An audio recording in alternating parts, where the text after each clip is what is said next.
Brazil. It's big, really big. It's the fifth biggest country on our whole planet, a really big piece of South America. You could put most of Europe inside Brazil. And then do it again. The Amazon River is like a long, brown, twisty giant. It cuts through the big northern part. The rainforest there is full of things that might bite you. And also lots of beautiful things. It has a super long beach line, thousands of miles long, so much sand. What do they speak there? Portuguese, not Spanish. Lots of people get that wrong. And it's a special kind of Portuguese. From Brazil, you know. It sounds like music and has its own cool words. It was made by different places, and by what happened a long time ago. It's a language that sounds like it's dancing and sometimes like it's arguing, often at the same time. How many people? More than 200 million people live there. It's a mix of people. A beautiful mix, but sometimes a tricky one. There are the first people who lived there, people from Europe, people whose families came from Africa, and people from Asia too. It's like a big soup with everyone mixed together.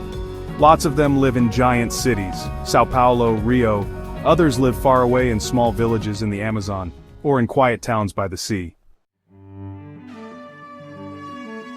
A long time ago, the story of this place started with ships on the sea, Portuguese ships. A man named Pedro Álvares Cabral. In the year 1500, they weren't trying to find Brazil, but they did. And they said it belonged to a king far away. First they called it the Land of the True Cross. Later Brazil, because of a special tree called Brazil wood.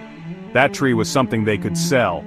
That's often how these things begin. People wanted to make money. Taking over the land wasn't nice, it never is. They grew sugarcane in fields under a very hot sun, and they made people work there who were not free. Millions of them. First the people who already lived there, then people from Africa.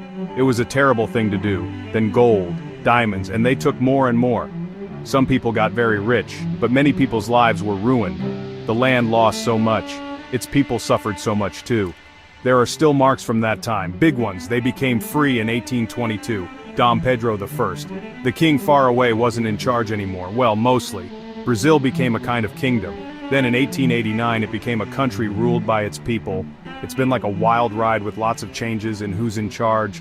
Sometimes soldiers took over, sometimes one person ruled everything, sometimes the people chose their leaders. It was a long, hard fight for people to have a say. Today, Brazil, it's very strong, a big player in the world's money. But the things that happened a long time ago still affect it. Brazilian culture.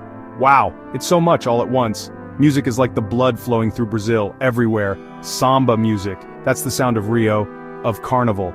It started in the poorer neighborhoods, but now everyone loves it. The carnival parades, hours of amazing planned dances and costumes. Oh, the food is so good. Feijoada, that's the most famous dish. Black beans, pork.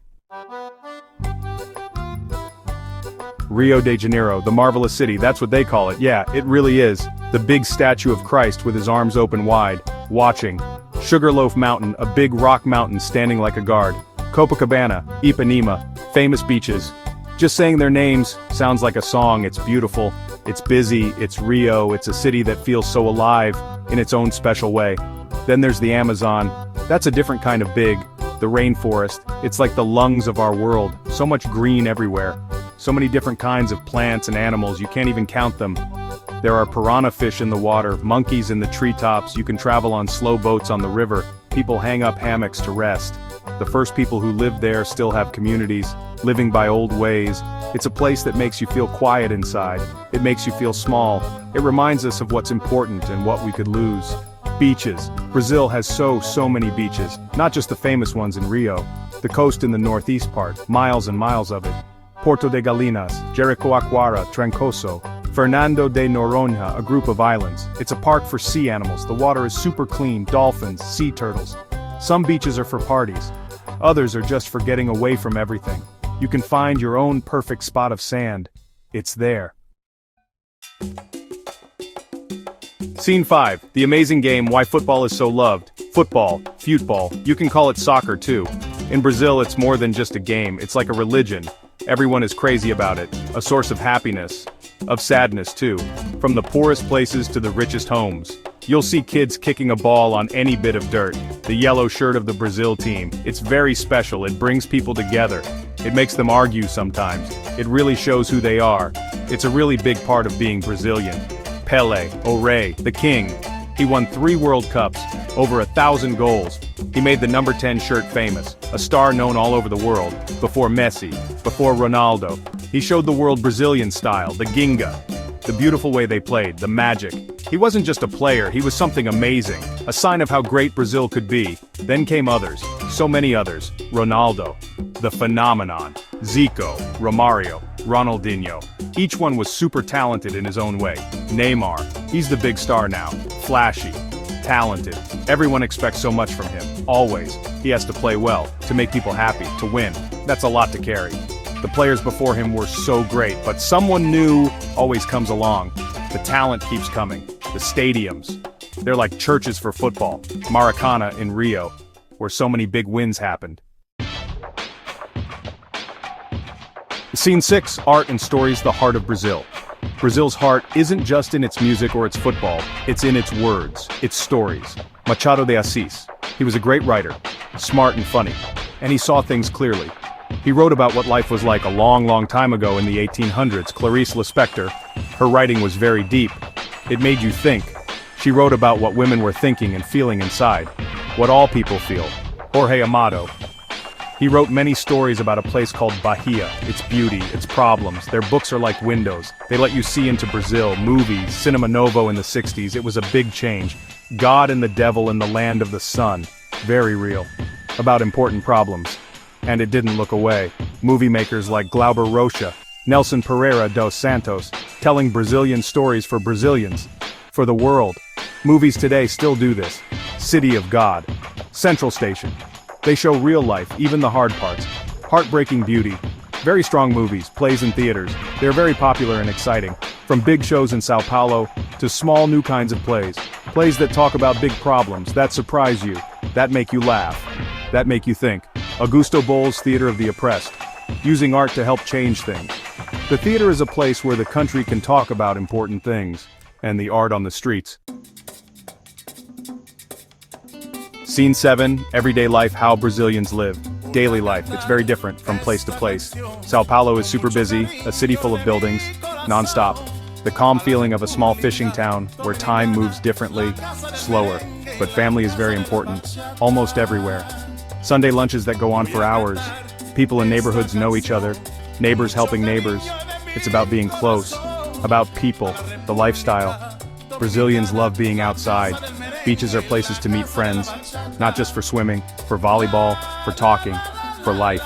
Parks filled with people, working out, chilling out. Being with friends is super important.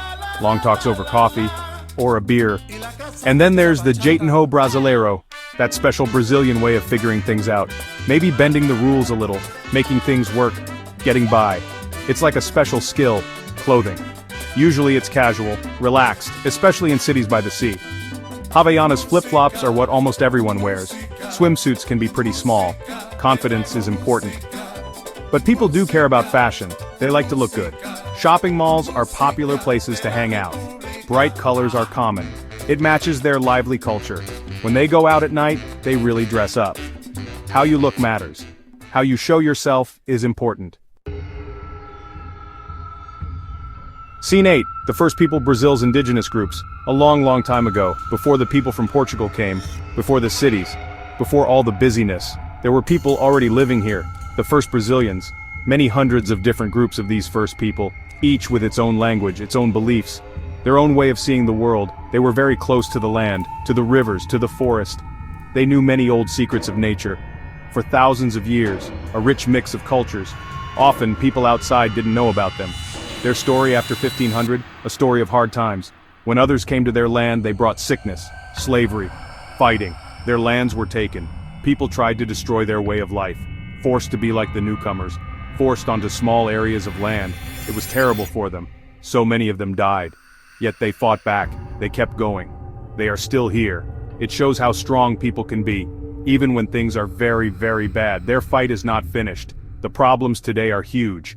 Still, people are cutting down the forests where their families have lived for a long time, people mining without permission or making their rivers dirty, tree cutters, big farm owners, big farm businesses, always under pressure, fighting for their rights that are in the law, for their lands to be officially marked and protected, for the right to live their own way, trying to keep their languages, their old ways, who they are.